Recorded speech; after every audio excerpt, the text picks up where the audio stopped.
Hello everyone, my name is Priya Pandya and I'm again here with another session which is YT session on from Top Rankers Legal Edge, and we're going to be discussing logical reasoning, specifically the learnings from CLAT 2025.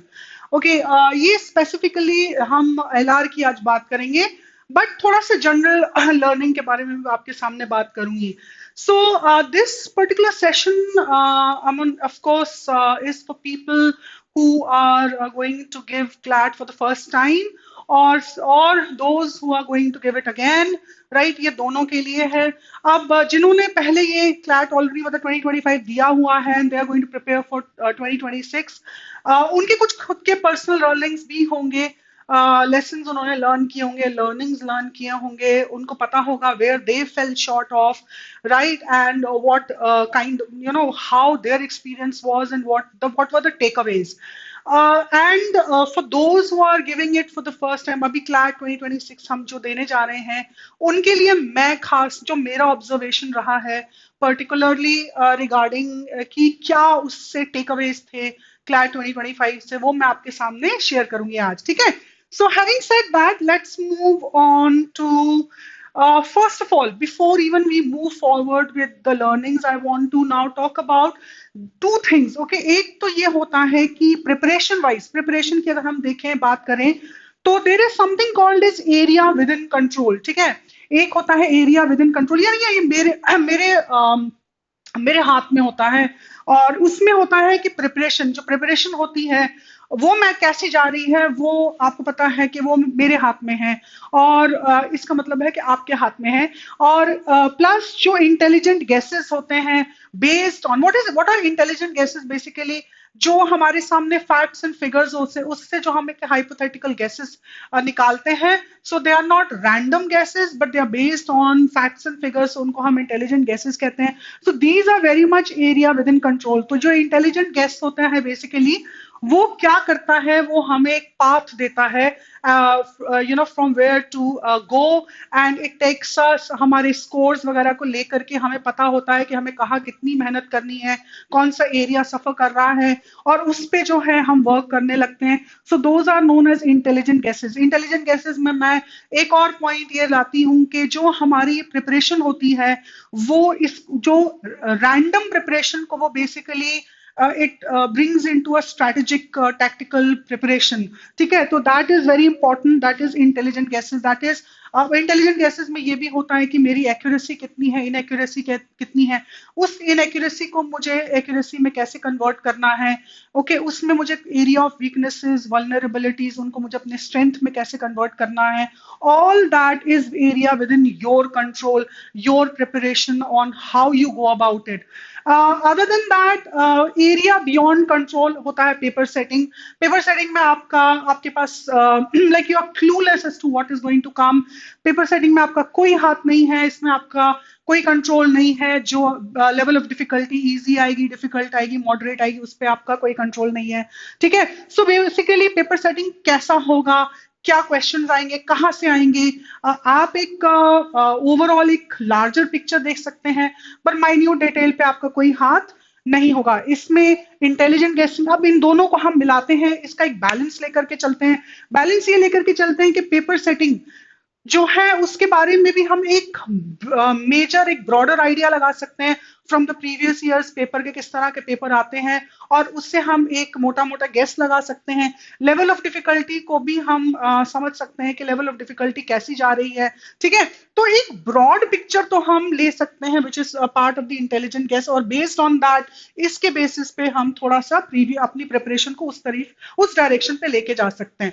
तो area within control and area beyond control, इसका एक mid path जो है usually वही हमारे लिए work करता है. एंड क्योंकि it is an entrance exam is not strict curriculum जिसके बेसिस पे हम चलते हैं, राइट.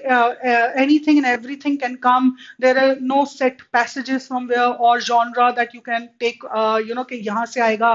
सो बेसिकली मेरे हिसाब से तो जो लिखा है उसमें से कुछ भी आ सकता है as far as passages are concern.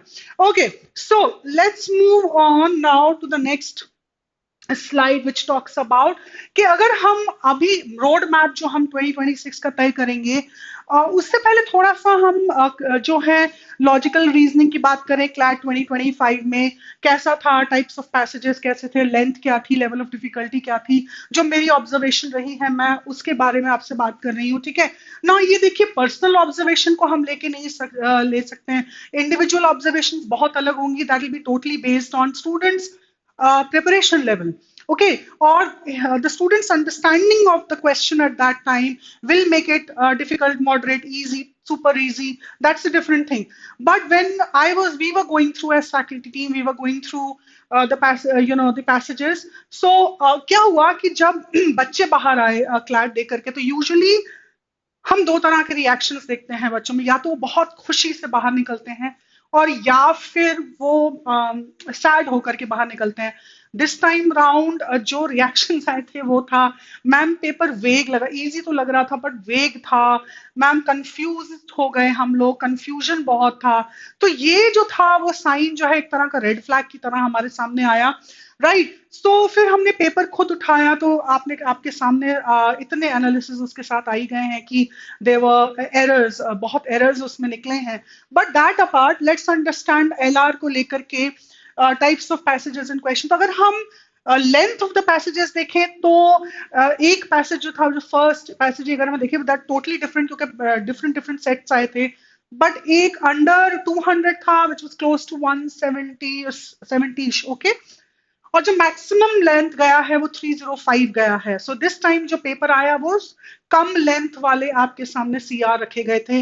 अगर पैसेज को मैं देखूं, उसकी रीडिंग को देखूं, तो वाकई में इजी था, इजी टू मॉडरेट जा रहा था। कहीं से कहीं डिफिकल्ट लैंग्वेज नहीं थी, काफी स्ट्रेट फॉरवर्ड आपके सामने पैसेजेस थे। Passages were good from different genre. अगर हम देखें तो थोड़ा सा कॉर्पोरेट मैनेजमेंट को लेकर के था, साइकोलॉजी को लेकर के था, इस तरह से पैसेजेस जो थे वो डाइवर्स फील्ड तरह से आए थे। आई वोंट से कि बहुत ही स्क्यूड था या सिर्फ इकोनॉमिक्स को लिया था। Passages were interesting and very easy actually, okay. So having to said that, passages की level of difficulty easy to moderate. अब मॉडरेट क्यों हो गया था? क्योंकि कुछ क्वेश्चंस लग इजी रहे थे, बट ऑप्शंस में जो है कंफ्यूजन क्रिएट हो रहा था। एक तो बिल्कुल ही रॉन्ग था, दैट वाज, अगर आप कभी सैंपल पेपर करेंगे तो वो जिसमें जो पैसेज में फिगर दिया था और जो क्वेश्चन में फिगर था उसमें मिसमैच था। तो वो 1 मिलियन आपके सामने आए, 5.5 मिलियन आए, तो आंसर 5.5 था। वेरेज जो डेटा दिया था पैसेज में वो थोड़ा सा अलग था। तो बेसिकली अगर हम देखें तो that is what confusion was giving in. Title based जो क्वेश्चन था वो थोड़ा ट्रिकी था, कुछ ट्रिकी थे, क्लोज ऑप्शन एंडेड थे। बाकी ओवरऑल अगर हम एलआर को देखें तो इजी था। स्टूडेंट्स का कहना है कि 15 मिनट में उनका एलआर हो चुका था, मतलब 18 क्वेश्चंस थे और उसमें उन्होंने आसानी से करा था। थ्री पैसेजेस अगर हम देखें तो देवर on CR is critical reasoning. तो एलआर के दो पार्ट होते हैं, analytical reasoning and critical reasoning. तो अगर हम स्ट्रिक्टली आज मैं जो बात कर रही हूँ, मैं क्रिटिकल रीजनिंग की बात कर रही हूँ, जिसमें 3 पैसेजेस आए थे, 18 क्वेश्चंस थे। Okay, now if you look at types of questions, तो they were more context based than concept based. देखिए, अगर सीआर की मैं स्ट्रिक्टली बात करूं तो हम लोग, आपको मालूम ही है, या I mean for those who are new here, तो मेन आइडिया, कंक्लूजन, इन्फरेंस बहुत पढ़ाते हैं। इन्फ्रेंस एक्चुअली कॉन्सेप्ट बेस्ड भी होता है एंड कॉन्टेक्स्ट बेस्ड भी होता है। ठीक है, और उसमें assumptions, conclusions, strengthening, weakening, parallel reasoning, evaluating the argument, point of contention, इस तरह के बोल्ड फेस्ड आर्ग्यूमेंट्स। तो उसके बहुत सारे पैरामीटर्स होते हैं जिनको पढ़ाया जाता है। तो अगर सीआर हम देखें, अगर प्योर सीआर देखें, तो वो हेविली कॉन्सेप्ट ड्रिवन होता है। But this type is the, जो 2025 का पेपर था वो कॉन्सेप्ट कॉन्टेक्स्ट ड्रिवन था। तो कॉन्टेक्स्ट मींस कॉन्टेक्चुअली, यानी आप पेपर पढ़ते हैं in the context of the passage, वहां पे आंसर जो निकल के आ रहा था वो डिफरेंट था। सो अगर हम देखें तो डायरेक्ट क्वेश्चंस अराउंड 6 थे, इन्फरेंशियल 7 थे। लेकिन जो इन्फरेंशियल वाले क्वेश्चंस आए थे, वो आंसर जो बाकी, जैसे आपको डायरेक्ट आंसर मिल रहा था, क्योंकि जो बाकी ऑप्शंस थे वो आप इजीली एलिमिनेट कर रहे थे, और आप इन्फ्रेंस के आंसर पे पहुंच रहे थे, ठीक है। देन इंटरप्रिटेशन था, इंटरप्रिटेशन मींस वन एक्सप्लेनेशन पूछा था, एक मीनिंग पूछा था ऑफ अ सेंटेंस। तो बेसिकली वो दो तरह के थे। Again if you look at it, interpretation वाले जो है इंग्लिश में भी काफी आते हैं, तो this was not difficult. Okay, and then we come to the title one. तो टाइटल जो था वो एक आया था, टाइटल थोड़ा सा ट्रिकी हो रहा था बिकॉज दो ऑप्शन काफी क्लोज जा रहे थे। हाइपोथेटिकल सिचुएशन पे एक था। हाइपोथेटिकल सिचुएशन होती है कि जो गिवन आपके इवेंट दिया होता है या सिचुएशन दी होती है आर्ग्यूमेंट्स पे, पैसेजेस के अंदर, उसके बेसिस पे आपको एक सिचुएशन दी जाती है, then you are suppose to come up with an answer. So one was a hypothetical question and then one was based on strengthening which was concept based. सो ये थोड़ा सा इन्फ्रेंस भी अगर हम देखें तो कॉन्सेप्ट बेस्ड जरूर था, लेकिन ये जो इन्फ्रेंशियल था ये इजी थे बहुत, मतलब इतना मुश्किल से आप नहीं निकाल पा रहे थे। तो मैं कहूंगी कि ओवरऑल कंफ्यूजन क्रिएट हुआ क्योंकि कुछ एक आध रॉन्ग गया, फिर कुछ क्लोज ऑप्शन में निकल रहा था, कुछ ऐसा हो रहा था इवन इन इन्फ्रेंस कि डायरेक्टली पैसेज सा निकल के आपको थोड़ा सोचना पड़ रहा था, ठीक है। इट हैड वन और two more assumptions you had to consider and then you had to go to the answer। तो ऐसे में क्या होता है कि जब आपको दो तीन assumptions अपनी तरफ से सोच करके आंसर पे लेके जाना होता है, तो ऐसे क्वेश्चंस पे अगर आपको लग रहा है कि ये आउट ऑफ कॉन्टेक्स्ट है, तो ये आउट ऑफ कॉन्टेक्स्ट सीरियसली नहीं होते ना, उनको वो एंटरटेन करेंगे। अगर आप ऑब्जेक्शन भी डालेंगे तो ऐसे क्वेश्चंस को वो एंटरटेन नहीं करते हैं। चलिए नाउ लेट्स मूव ऑन। अगर हमने यहां तक ये बात करी है तो अब हम चलते हैं यहां पर थर्ड पे। अब हम देखते हैं learnings from CLAT 2025 and the biggest learning is expect the unexpected। यहां पर आप सबसे बड़ी चीज ये है कि देखिए कोई भी एंट्रेंस एग्जामिनेशन एग्जाम होता है जो भी देते हैं हम, फिर वो कोई भी हो उसमें एलिमेंट ऑफ सरप्राइज तो होगा ही होगा। देर इज नो कोई कोई ये कोई फैशन ट्रेंड नहीं है। There I mean entrance examination are not trend setters के you have to follow like अब मैंने ये ट्रेंड सेट कर दिया अब ऐसा ही होगा। It's not a fashion show over here. Okay, so what I mean by this is broader scale में जब वो एलआर की बात करते हैं तो मैंने जैसे क्या हुआ था कि पिछले 2-3 सालों से आपका सीआर आ रहा था, पैसेजेस ही आ रहे थे, तो अजम्पशन एक ब्रॉड लग गया कि सीआर ही आने वाला है, ठीक है। फॉर्चुनेटली हम लोगों ने तो एआर को भी इंट्रोड्यूस करा था। जिन्होंने एलेट की खास तैयारी की है उनके लिए एआर उसमें आया तो probably they thought it was an advantage, but 4 questions were incorrect. सो वहां पर बच्चों का बहुत मतलब मार्क्स भी लूज हुए, कॉन्फिडेंस भी इरोड हुआ। But at the same time what was new here in 2025 was they introduced analytical reasoning। उन्होंने एक पैसेज completely with 6 questions जो है analytical reasoning पे डाला है। So basically this you can expect, okay। तो ये थोड़ा सा जो है आपके लिए expect the unexpected, that is the first learning that you need to understand। Like 70% तो आपका वही पे चलता है, 30% के आसपास कोई ना कोई नई नई चीज इंट्रोड्यूस करेंगे ही करेंगे, क्योंकि that also makes huge difference to even student preparation, जिसके बारे में मैं आपके सामने बात करूंगी, ठीक है।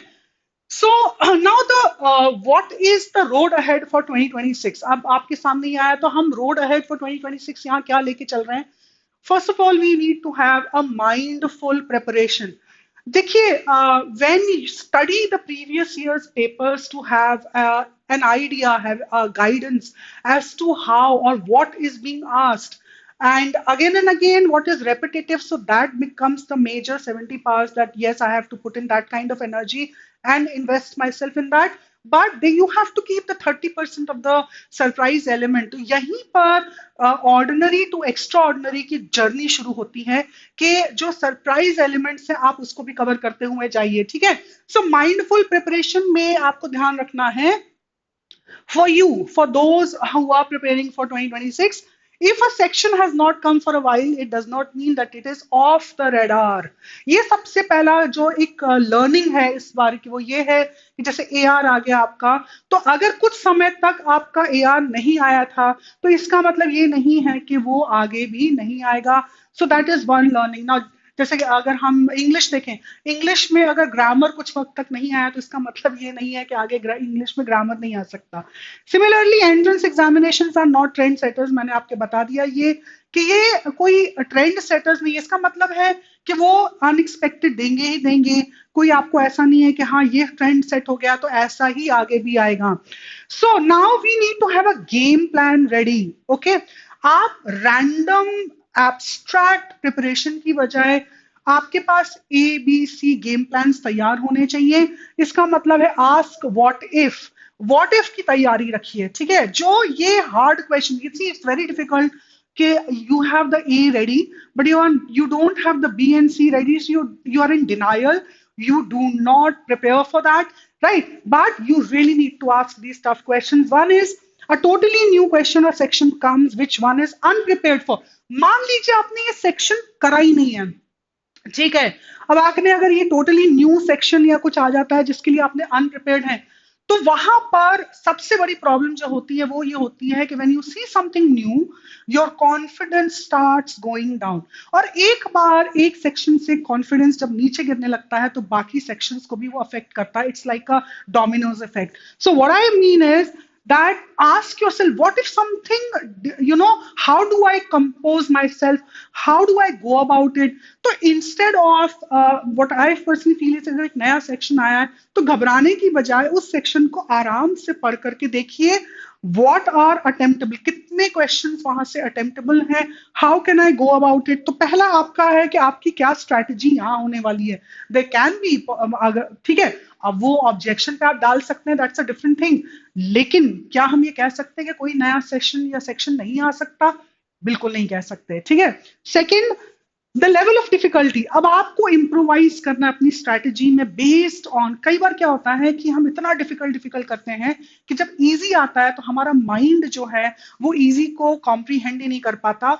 And when the answer is straight forward given, we tend not to go for it because we think इतना आसान कैसे होगा। So remember, level of difficulty, अगर आपका क्वेश्चन पेपर इजी है, आप मॉक्स इतने सारे देंगे, तो इजी डायरेक्ट क्वेश्चन को लगाइए। Mocks are for trial and error, वहां पर अपनी स्ट्रेटेजी बिल्ड करिए।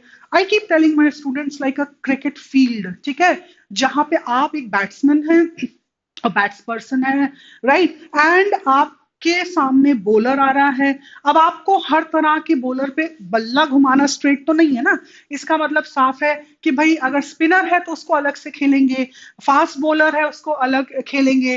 तो बेसिकली बैटर भी देखिए बहुत अमन जो है बहुत स्ट्रैटेजिकली प्ले करता है, ठीक है। अगर उसको लगता है कि ये मेरा ये जो बॉलर है, वो मेरे को परेशान कर सकता है, तो वो ऑलरेडी वहां पर अपने आप को सरवाइव करने की कोशिश करता है कि वो आउट ना हो। और फिर जहां उसको लगता है ये this is confidently I can score, वहां पे वो 6 या 4 हिट करता है। तो ऑटोमेटिकली आपकी भी कोई स्ट्रैटेजी वहीं के वहीं होनी चाहिए।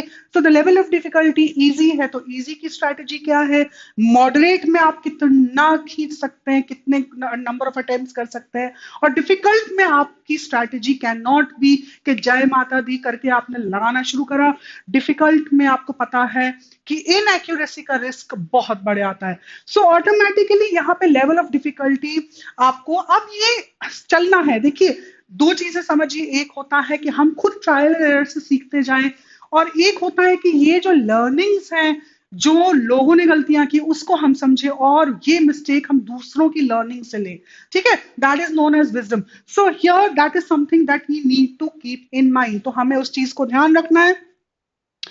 अब हम चलते हैं एक सबसे बड़ी लर्निंग गाइस, इस पेपर से, इस एक्चुअल क्लैट पेपर से और प्रीवियस पेपर में भी ऐसा हुआ है, options may not carry the correct answers. अब यहां this is such a big confidence eroder, I can't tell you, क्योंकि हमारा assumption ये होता है that options will carry the correct answer, ठीक है, and that is how it should be, and that is how we go with that thought in process कि yes I will get my answer, the option is there.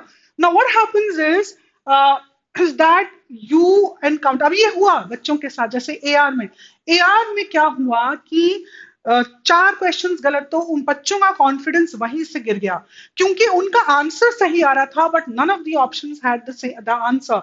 So they started fumbling, and that is where the confusion set in.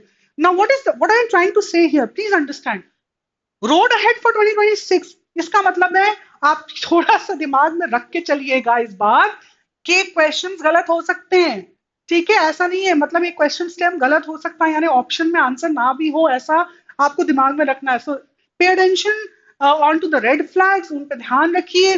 For example if the question appears easy and solvable, मान लीजिए आपके सामने question stem आया, वो आपने उठाया, आपको लगा यार ये तो मैं कर लूंगी, इजी है, मुश्किल है, इजी लग रहा है, सॉल्वेबल लग रहा है, आपने ऐसे पहले भी बहुत अटेम्प्ट किया और हर बार आंसर आया, अब आप उसमें शुरू हो गए, ठीक है। But attempt leads you to an answer choice that is different from the given answers in the options. अब आपने एक बार किया, अब आपको लगा कि यार ये क्या हो गया, मतलब मेरा जो आंसर निकला बिल्कुल स्ट्रेट फॉरवर्ड उसके निकल जाना चाहिए, and you look at the options and none of the options actually has the correct answer, but now you get confuse because now आपको लगता है कि हाँ, मैंने गलती की है। सो यहाँ पर इजी वर्सेस कंफ्यूजिंग आंसर्स पे ध्यान दीजिएगा। अगर आपको कंफ्यूजन सेट इन हो रही है, it chances are that the option is incorrect, question stem, move on. Please don't get stuck there. This is what I mean. What is the learning? Move on, keep it in mind that it could be a wrong question stem. Okay, so ये strategy अब आपको अपनानी है, which is a very important strategy that you will keep in mind. Okay, so, and that is one of the learnings. And now we understand another thing that easy may not actually be easy peasy. ठीक है, तो कई बार paper इतना easy दिखता है, लगता भी easy है। अब क्या होता है, मान लीजिए 6-7 क्वेश्चंस आपने करे, आपके डायरेक्ट आंसर्स निकलने लग गए, so now the over confidence sets in. Okay, and sometimes in our over confidence we start marking wrong answers. So what is the road ahead? और जब बच्चे मेरे पास आए कि मैम हमने सिर्फ 2 ही छोड़े क्वेश्चन, मतलब क्वेश्चन पूरे एक्चुअल पेपर में, ठीक है, सिर्फ 2 ही छोड़े, मेरे तो रोंगटे खड़े हो गए, मतलब literally I started getting heebie jeebies, क्योंकि मुझे मालूम था कि अब इनएक्यूरेसीज बढ़ के आएंगी। And that is what over the years I have seen, कि जो बच्चे थोड़ा सा रेकलेस हो जाते हैं, केयरलेस हो जाते हैं, बिकॉज दे थिंक कि पैसेज इजी है, क्वेश्चन भी इजी लग रहे हैं, यही है, सो वो ध्यान से क्वेश्चंस को नहीं पढ़ते हैं, वो क्वेश्चन क्या मांग रहा है नहीं पढ़ते हैं, और वो ऑप्शंस को भी ध्यान से नहीं पढ़ते हैं, they make this kind of mistake, and this mistake has cost many students scores. So what I'm trying to say over here, what is the learning here, that appearances can be deceptive। ठीक है, जो easy लग रहा है तो थोड़ा सा set, थोड़ा पीछे होइए, ask yourself okay, even if it is easy, now let me go, which should be, read all the options. Sometimes you read 2 options and then that this is the correct answer and you don't read the next CD. Okay, so be very careful. Appearances can be deceptive. Okay, so this is another lesson. कि easy में भी like you know at the end of the day highest जो गया है वो 103.5 गया है, you know, तो इसका मतलब है कहीं तो कुछ गलतियां हुई हैं. So be very careful here. And so with this, I would like to now end. Now with ending, there's something that I'd like to also mention. Now this is general, and what I would like to mention is here, guys. एक momentum build करिए अपने लिए, एक strategy plan करिए from beginning, ठीक है। अगर for specially for the second attempters, मान लीजिए if you score, if you have are somewhere 6000 3000, now you have to ask yourself how do I come, if you giving a second attempt, मैं इसमें कैसे इसको, पहले तो national law, the lowest national law का जो स्कोर रहा है कट ऑफ, वहां तक कैसे पहुंचूं, फिर वहां से अपनी, आपको जो ध्यान रखना, सिर्फ स्कोर्स पे ही ध्यान नहीं रखना है, आपको अपनी रैंक और पोजीशन पे बहुत ध्यान रखना है। अब आपको ये देखना है कि कितना स्कोर बढ़ाने पर मेरी पोजीशन ऊपर हो रही है। सो प्लान के 200 300 पोजीशन में ऊपर लाओ, तो 1 मार्क पे कितनी पोजीशन ऊपर हो रही है, उस हिसाब से आप अपनी प्लानिंग करते हुए जाइए, right? And that is how you reach. So no more of random preparation. Go with some strategy in mind, and of course you have your guides and faculty and mentors there who will definitely help you. Thank you guys and have fun.